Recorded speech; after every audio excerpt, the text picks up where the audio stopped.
Bonsoir à tous. Dimanche 5 janvier 2025. Il est déjà à notre montre, il est 16h39 heure de Kinshasa, donc 17h39 heure de Lubumbashi et toute la partie est de la République démocratique du Congo. Les FARDC ont récupéré ce jour la colline de Ndumba et Chacha. Chacha, c'est une localité qui est toujours dans le territoire de Massissi. C'est situé précisément dans l'axe Bouérimana, dans la chefferie de Baoundé, territoire de Massissi, évidemment dans le nord Kivu. Selon la population locale qui a confirmé les faits, tout en expliquant qu'exactement de l'autre côté, comme annoncé, la situation semble déjà être calme. Là, c'est dans le chef-lieu du territoire de Massissi, nous citons Massissi Centre, et les autres localités qui ont été prises dans cet axe-là par cette occupation rwandaise. Et on nous signale aussi que ce matin, les rebelles ont tenu un meeting populaire devant le bureau de l'administrateur du territoire de Massissi pour s'adresser à la population.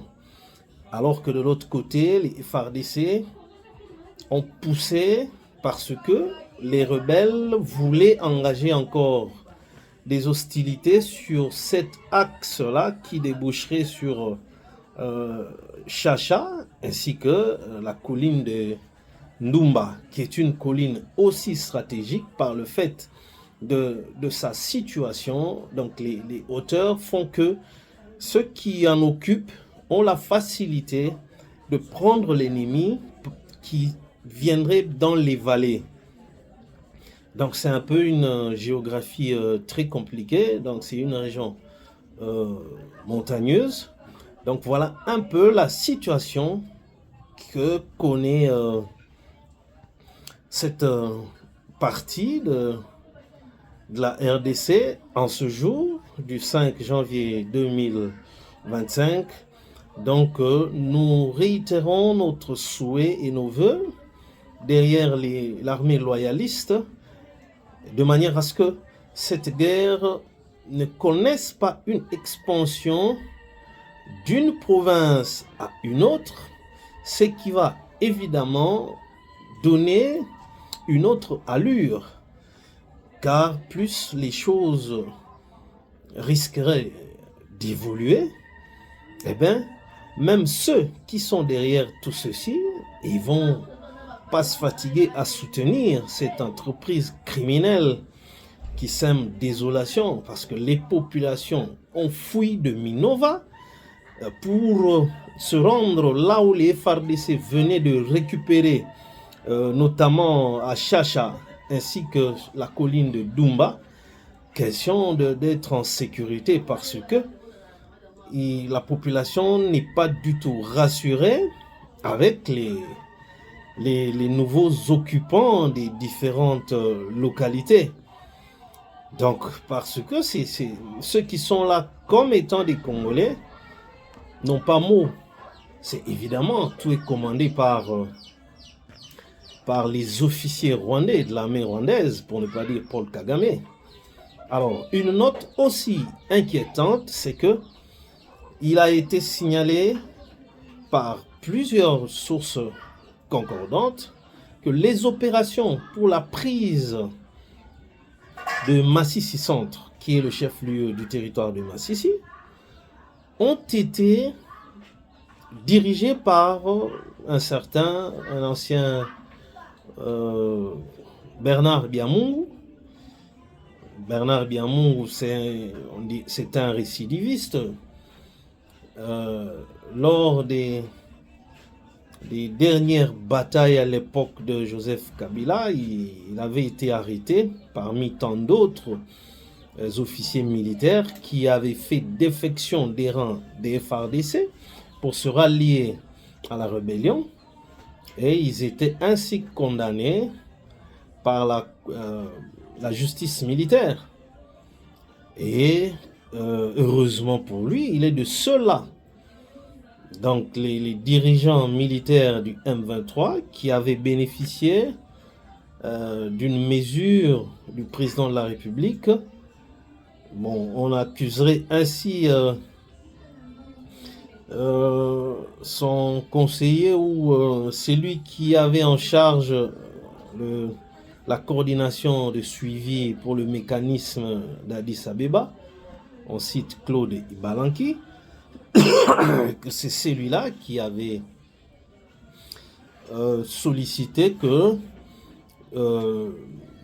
tous les membres du M23 qui étaient en détention et même ceux qui ne l'étaient pas encore mais qui étaient sous le coup des mandats de recherche, que ce soit les poursuites engagées contre ces personnes-là soient carrément extinctes, sinon annulées, et que ceux qui étaient en détention, à l'issue des pourparlers que le ministre de l'Intérieur de l'époque, Gilbert Kabanda, avait tenu avec cette délégation des M23 à Kinshasa, et le résultat, c'était que, bon, le président de la République avait accordé cette mesure, on peut appeler ça de grâce ou l'amnistie.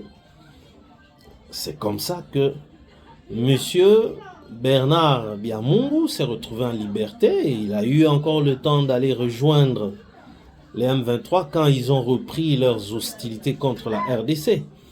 Et le voici revenir en commandant des opérations, ça voudrait dire l'un des adjoints de Sultani Makenga. Donc c'est quelqu'un qui connaît bien le terrain, parce que non seulement Massissi Centre, mais ils ont pris quelques autres localités avant d'atteindre Massissi Centre, notamment Kaniro, Katale. Vous voyez, donc il faudrait, c'est pourquoi on a toujours fustigé un peu les collaborateurs directs du président de la République. Apparemment, ils ne lui rendent pas nécessairement un travail. C'est pourquoi nous, on a toujours sollicité que les prochaines nominations soient soumises à deux critères. Il faut trouver des gens qui ont les deux critères en eux, c'est-à-dire la loyauté ainsi que la compétence. Évidemment, il est difficile de réunir toutes les deux conditions dans une même personne, mais il n'est pas impossible, il y en a. Parce que la loyauté, c'est quand on confond, donc on arrive facilement à confondre ici la loyauté et la fidélité à la personne. Le président de la République n'a pas besoin des gens qui lui soient fidèles en termes d'attachement personnel, mais plutôt des gens, quand on parle des services loyaux, c'est-à-dire vous travaillez conformément au texte, aux lois de la République, conformément à vos fonctions, telles que c'est prescrit, et les missions qui sont les vôtres, c'est ça la loyauté. Vous êtes loyal à la République, aux lois de la République. Et il n'est pas question d'être loyal à la personne qui vous a nommé, non. Là, c'est normal que vous soyez fidèle à la personne qui vous a nommé pour ne pas le trahir. Mais cela n'a rien à voir avec la loyauté, c'est là toute la confusion. Les gens pensent qu'être loyal, c'est comme à l'époque de Mobutu. On faisait le tout par rapport au guide. Or, nous ne sommes plus à une telle époque. Il faut travailler pour la nation, mais au nom de la personne qui vous a nommé. Donc là, vous êtes fidèle à lui, parce que quand il vous nomme, il vous dit, voilà, je voudrais que vous nous rendiez ce service-là, vous rendiez à la nation. Au regard de cette nomination dont vous bénéficiez, rendez-nous ces services loyaux. Donc des services irréprochables, parce que tous les actes que vous poserez au regard de vos fonctions sont couverts par la loi. Donc quand vous amenez quelqu'un à prendre une décision au bénéfice d'un criminel, et quand ce criminel-là récidive encore, je me souviens une fois, je suivais que Barack Obama, avant d'entrer en fonction, il avait une autre vision. Notamment, parmi ses décisions, il devrait fermer tous les cachots de la CIA. Et une fois arrivé aux fonctions, les techniciens de la CIA lui ont fait comprendre que, vous voyez, là où nous détenons les criminels, les grands criminels là, ce sont des gens qui ne se convertissent jamais. Une fois que nous fermons les cachots par ta décision, c'est-à-dire nous les relaxons, et ils en sortent souvent complètement radicalisés. Donc, il n'est pas question, vous devez revisiter votre décision. C'est un peu ceci, ce que nous vivons. Des gens pareils qui étaient déjà condamnés et au cachot. Biamungu était bel et bien dans la prison militaire de Ndolo, où il purgeait sa peine. Maintenant, que nous donne cette clémence du président Félix à l'endroit de ces bandits-là?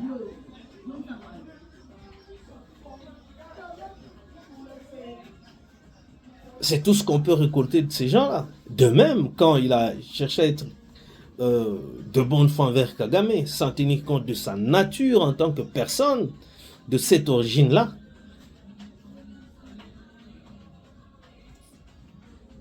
Donc, c'est vraiment des situations déplorables et qui nous demandent un peu plus de sérénité. Parce que maintenant, nous sommes en train de partager différents territoires avec ces ennemis-là. Vous avez le territoire de Massissi, ou certaines autres localités sous contrôle de la rébellion et d'autres sous contrôle des FARDC. Et les choses ne devraient pas se passer ainsi. Donc, tout notre souhait est que les loyalistes en arrivent au bout pour couper court à cette histoire-là. Sinon, avec la position extérieure, même dans la sous-région, personne n'appuie la position du gouvernement congolais. Voyez Museveni, un homme très dangereux pour nous. Le Kenya même. L'ensemble de cette histoire-là de East African Community, ce sont des bandits face à la RDC. Donc nous souhaitons que les FARDC fassent encore autant pour récupérer le centre, parce que c'est le centre de ce territoire qui a toute l'administration de Massissi. Or, les Congolais qui sont dans ces territoires-là, Bounagan a bientôt 3 ans. Ces Congolais-là, se sentent-ils être Congolais ou être maintenant appartenant à quelle patrie? Parce qu'ils sont gérés politiquement, administrativement et militairement par le Rwanda. Donc les enfants qui naissent là-bas, ce sont les autorités rwandaises qui signent leur certificat de naissance. Malheureusement. Donc voilà, l'obligation, l'évolution de l'information, nous l'avions eu depuis plusieurs heures. Mais il est temps d'apprêter les choses pour revenir à la charge et en faire un décryptage sans pour autant se déroger. Donc nous sommes obligés maintenant d'en faire au minimum 2 interventions ou 2 présentations au quotidien au regard de l'évolution de la situation sur terrain. Donc on n'a pas tellement besoin de trop de théories techniques ou tactiques, parce que tout cela ne doit qu'aboutir à une et une seule chose, c'est-à-dire le résultat, qui n'est rien d'autre que la pacification de la République démocratique du Congo dans sa partie Est. Il est vrai que, d'une part, on assiste à une guerre médiatique, mais la guerre médiatique, c'est aussi une tactique universelle. La Russie en a fait recours, même les États-Unis aussi. Ils utilisent 2 fois ce qu'on appelle les mensonges médias. quand ils veulent atteindre un objectif, ce sont les médias qui en font, qui annoncent en grand pompe. Donc, que l'État congolais aussi s'engage sur tous les fronts. Merci et on se retrouve encore prochainement pour un nouveau numéro au regard de l'évolution de la situation sur le terrain des opérations. Merci.